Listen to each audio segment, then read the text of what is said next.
विद्यार्थी मित्रांनो, आज आपण इयत्ता 7वीतील ऊर्जा साधने हा घटक अभ्यासणार आहोत. त्यामध्ये आपण जल ऊर्जा, सौर ऊर्जा, पवन ऊर्जा यांचा सविस्तर अभ्यास करणार आहोत. जल ऊर्जा वाहत्या पाण्यात प्रचंड गतीची ऊर्जा असते. या वाहत्या पाण्याचा शक्तीचा उपयोग करून मिळणाऱ्या ऊर्जेला जलगत ऊर्जा किंवा जल ऊर्जा म्हणतात. आता जल ऊर्जा मिळवण्यासाठी आपल्याला वाहत्या पाण्याची आणि त्या पाण्यामध्ये असलेल्या प्रचंड ऊर्जेची गतीची गरज असते. या गतीमुळे आपण वाहत्या पाण्याचा वापर करून जल ऊर्जा मिळवू शकतोय. मुख्यतः धरणामध्ये किंवा पाणलोट क्षेत्रात जमा केलेले पाणी उंचीवरून खाली सोडले जाते. या पाण्याचा जोर टर्बाईनला फिरवतो. टर्बाईन फिरल्यामुळे जलबीज तयार होते. आता याच्यामध्ये असं सांगितलंय, एखादं धरण किंवा पाणलोट क्षेत्र आहे जे की उंचीवर आहे आणि त्याचं जे कोसळणारं पाणी, त्या पाण्याच्या ज्या प्रेशरमुळे काय होतं तर जे टर्बाईन असतं ते फिरलं जातं आणि त्या टर्बाईन फिरल्यामुळे म्हणजे ऊर्जाची निर्मिती होती. टर्बाईनच्या फिरल्यामुळे एनर्जीची निर्मिती होती आणि त्याच्यापासूनच विजेची निर्मिती होते. त्यालाच आपण इंग्लिशमध्ये हायड्रो इलेक्ट्रिसिटी पॉवर प्लांट असे देखील म्हणतो. आता ह्याच्यामध्ये मुख्यतः टर्बाईनचा सेटअप केलेला असतो. आता महाराष्ट्रामध्ये जर आपण प्रमुख जलविद्युत केंद्रे बघितले तर कोयना धरण, सातारामधील कोयना धरण हे काय आहे, महाराष्ट्रातील प्रमुख जलविद्युत केंद्र आहे. त्याचप्रमाणे खोपोली आणि त्याचप्रमाणे अजून भरपूर आहेत, जसे की जायकवाडी धरण झालं. आता कोयना धरण हे एका वेळेस इतके जल ऊर्जा तयार करते की त्याच्यातून अनेक गावांना, शहरांना काय होतं, ऊर्जा मिळते. जल ऊर्जाचा एक सकारात्मक परिणाम असा आहे की ह्या ऊर्जेमुळे जास्त प्रदूषण होत नाही. जसं की आपण बघितलं, औष्णिक ऊर्जा असू द्या किंवा इतर ऊर्जा असू द्या, त्याच्यामध्ये कोळशामुळे किंवा न्यूक्लिअर जे पॉवर प्लांट असतात त्याच्यामुळे काय होतं, प्रदूषण होतं. पण जल ऊर्जामुळे जास्त प्रदूषण होत नाही. परंतु कधी कधी जल ऊर्जामुळे तेथील लोकांना धरण बांधताना पुनर्वसन करावं लागतं. हे असे काही प्रॉब्लेम देखील काय तेथील लोकांना सहन करावे लागते. पण हे एक जल ऊर्जा मिळवण्यासाठी आणि जास्त प्रमाणात जल ऊर्जा मिळवण्यासाठी एक योग्य असं ऊर्जा साधन आहे असं म्हटले तरी चालेल. जल ऊर्जा कार्यप्रणाली. आता जल ऊर्जा कसं कार्य करतं हे आपण अभ्यासू. उंचीवरून पडणारे किंवा वाहणारे पाणी टर्बाईन फिरवते. जसं की आपण बघितलं, पाणी जल ऊर्जा निर्मितीसाठी पाणी हे एकतर गती आणि उंचीवरून पडणार असले पाहिजे. आता हे उंचीवरून पडणारे किंवा वाहणारे पाणी ह्याच्यामुळे काय होतं, ह्याच्या ज्या दाबामुळे, ह्या पाण्याच्या दाबामुळे काय होतं, टर्बाईन फिरलं जातं. आता ह्या टर्बाईनला विद्युत यंत्र काय केलेलं असतं, जोडलेलं असतं आणि त्यातून करंटची निर्मिती होती आणि त्याच्यातूनच काय होती, पुढे वीज निर्मिती होती. भरपूर म्हणजे महाराष्ट्रात, भारतात आणि जगात अशा भरपूर ठिकाणी जल ऊर्जा निर्मिती केली जाते. आपण जल ऊर्जा अभ्यासलो आहोत. आता आपण सौर ऊर्जा अभ्यासू. सूर्य हा पृथ्वीवरील प्रमुख आणि सर्वात मोठा ऊर्जा स्रोत आहे. जसं की आपण बघितलं तर आपल्याला पृथ्वीवर पाहिल्यावर सूर्य हा काय एक सर्वात प्रमुख मोठा ऊर्जा स्रोत आहे. सूर्याकडून आपल्याला प्रकाश मिळतो, त्याचप्रमाणे उष्णता देखील आणि प्रकाश हे दोन्ही गोष्टी मिळतात आणि ह्या दोन्ही गोष्टीच्या जोरावर आपण सौर ऊर्जेची काय करू शकतोय, निर्मिती करू शकतोय. तर विद्यार्थी मित्रांनो, सूर्यप्रकाशातून मिळणाऱ्या ऊर्जेला सौर ऊर्जा म्हणतात. सोपी अशी ह्याची व्याख्या आहे आणि सर्वांना माहितीच आहे. ही ऊर्जा कोणत्याही इंधनाशिवाय थेट निसर्गातून मिळते आणि पूर्णपणे स्वच्छ, प्रदूषणमुक्त व नवीकरणीय आहे. आता सौर ऊर्जा मिळवण्यासाठी त्याचा मुख्य स्रोत काय आहे? तर सूर्य. सूर्याच्या मिळणाऱ्या प्रकाशातून आपण काय करू शकतोय? सौर ऊर्जा मिळवू शकतोय. आता ही ऊर्जा आपण कोणत्याही इंधनाशिवाय, या ऊर्जेसाठी आपल्याला कोणत्याही इंधनाची गरज नाही.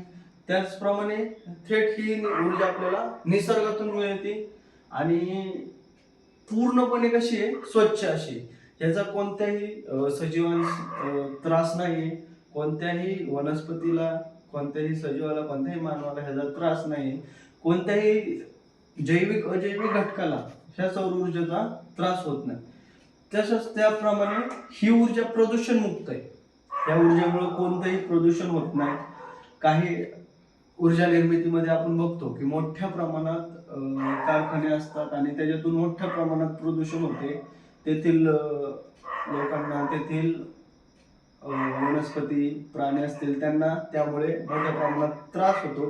पण असा त्रास ह्या सौर ऊर्जेमध्ये पाहायला मिळत नाही. ही ऊर्जा एकदम प्रदूषण मुक्त अशी ऊर्जा आहे आणि मुख्यतः म्हणजे ही नवीकरणीय आहे. म्हणजे ही सौर ऊर्जा आहे ती भविष्यात कधी संपणार नाही आणि संपू पण शकत नाही, अशी ही ऊर्जा आहे.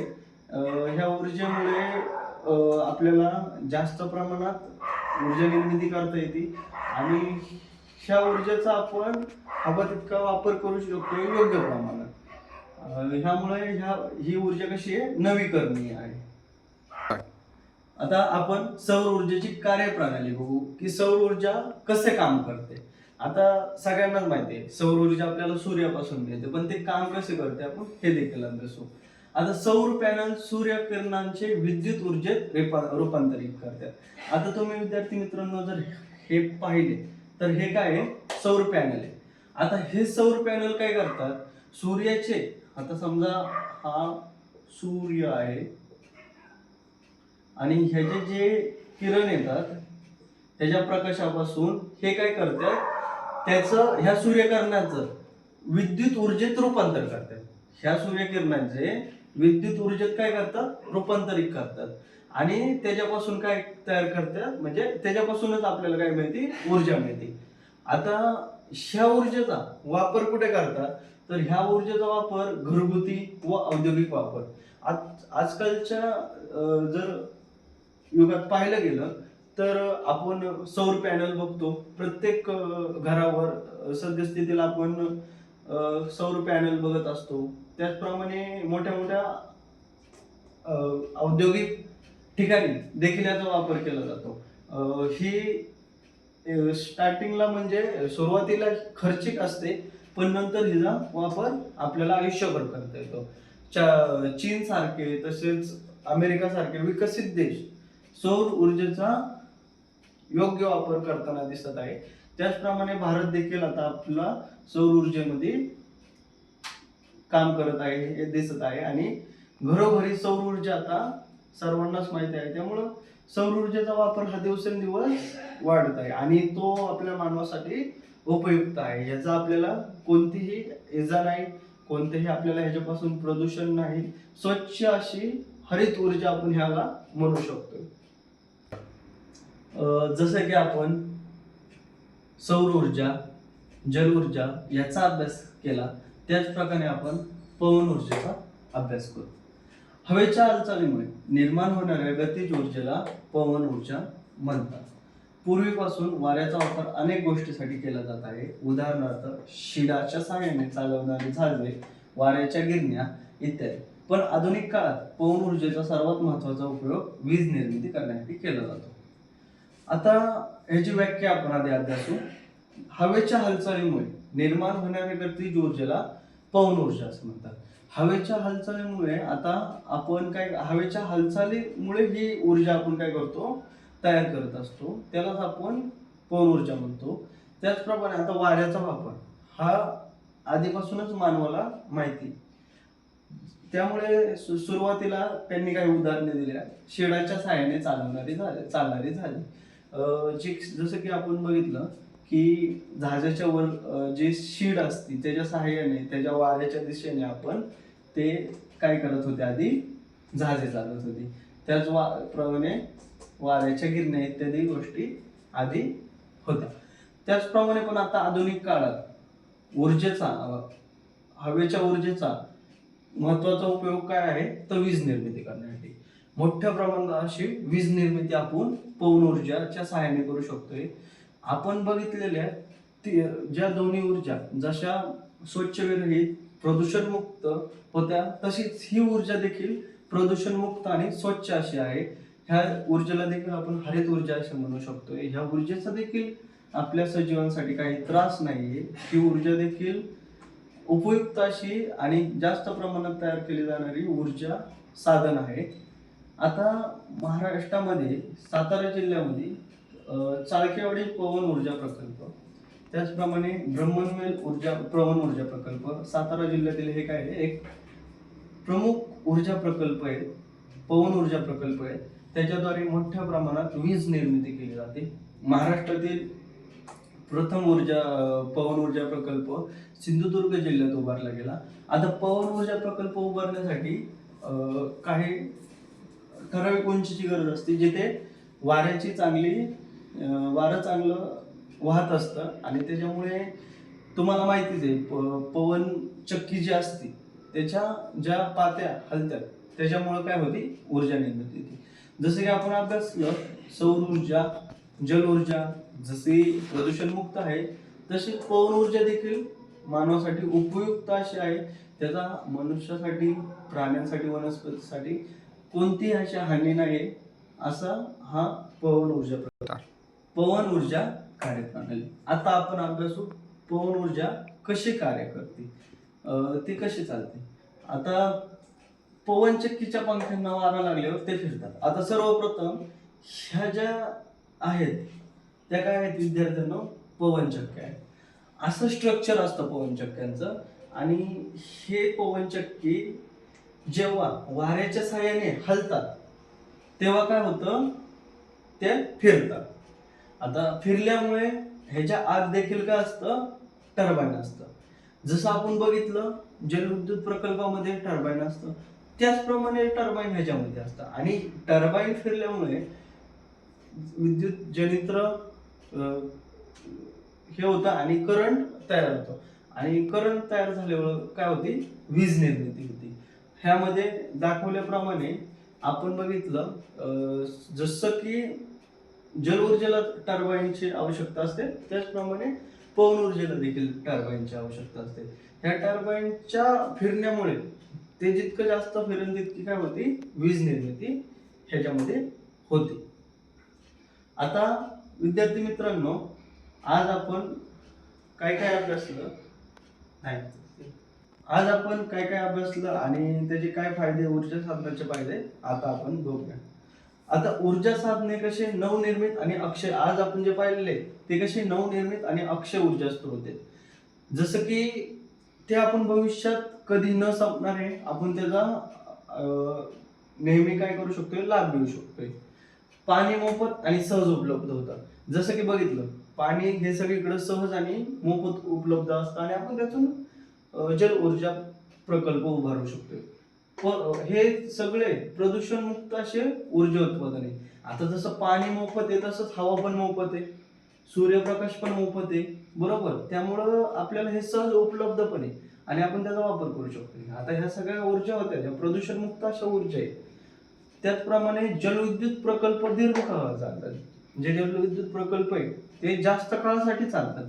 त्यामुळे विजेची निर्मिती कशी होत असते सतत आणि स्थिर होत असते. शेतीसाठी सिंचन, पाणी पुरवठा यालाही मदत सर्वात स्वच्छ आणि प्रदूषणमुक्त ऊर्जा आहे. सूर्यप्रकाश कसा आहे अमर्यादित आहे, कधीही न संपणार आहे आणि मोफत उपलब्ध आहे. त्यामुळे देखील कसं आहे आपल्याला सौर ऊर्जा कायम तयार करू शकतो. आपण ग्रामीण व दुर्गम भागातही आपण काय करू शकतोय सौर ऊर्जेचा वापर करू शकतोय. आपण सौर ऊर्जेचे खांब आता ग्रामीण भागात बघतो, रस्त्याचे कडेचे दिवे आपण आता बघत असतो. त्याचप्रमाणे ह्या सगळ्या गोष्टींमुळे काय होतं ग्रामीण भागात, दुर्गम भागात वीज बिल कमी येते. तेवढंच तेथील गरीब जे कुटुंब असतात, शेतकरी कुटुंब असतात, त्यांना काय होतं ह्याचा आधार मिळतो. त्याचप्रमाणे सोलर पॅनलची देखभाल कमी, जास्त मेंटेनन्स नसतो, वर्षातून एकदा दोनदा ह्याचा मेंटेनन्स करावा लागतो. त्यामुळं मेंटेनन्स देखील कमी. घरगुती, औद्योगिक, शेती अशा सर्व ठिकाणी होईल. आता हे सौर पॅनल आहे फक्त घरगुती नाहीच तर औद्योगिक शेती आणि अशा इतर कार्यालयीन असो की कुठल्याही ठिकाणी आपण त्याचा वापर करू शकतो. आता ह्या सर्व जे ऊर्जा आहे त्याची निसर्गाला हानी न करता आपण ह्या ऊर्जेची काय करू शकतोय, निर्मिती करू शकतोय. असे किती अनेक फायदे आपण जे आज ऊर्जा साधने बघितले आहे त्याचा आहे. आता अशा काही ऊर्जा साधने आहेत त्याचा मनुष्याला, मानवाला, सजीवांना हानी आहे. पण हे आज आपण ज्या बघितल्या त्या प्रदूषणमुक्त आणि नवनिर्मित अक्षय ऊर्जा स्रोत आहेत. हे आपल्या भविष्यासाठी, इथून पुढील पिढ्यांसाठी व सजीवांसाठी उपयुक्त असे ऊर्जा साधने आहेत. आजच्या घटकातून आपल्याला असं समजलं की ऊर्जा साधने भविष्यातील शाश्वत विकासासाठी आवश्यक आहे. आपण जी ऊर्जा साधने शिकलो, जल ऊर्जा, पवन ऊर्जा व सौर ऊर्जा, हे भविष्यासाठी कसे आहेत, शाश्वत विकासासाठी आवश्यक आहेत. अक्षय ऊर्जेचा वापर वाढवूया.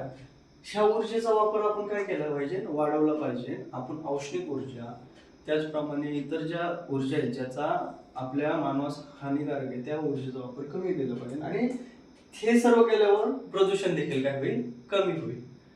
मग आपल्याला ह्या पाठातून हे शिकायचं आहे.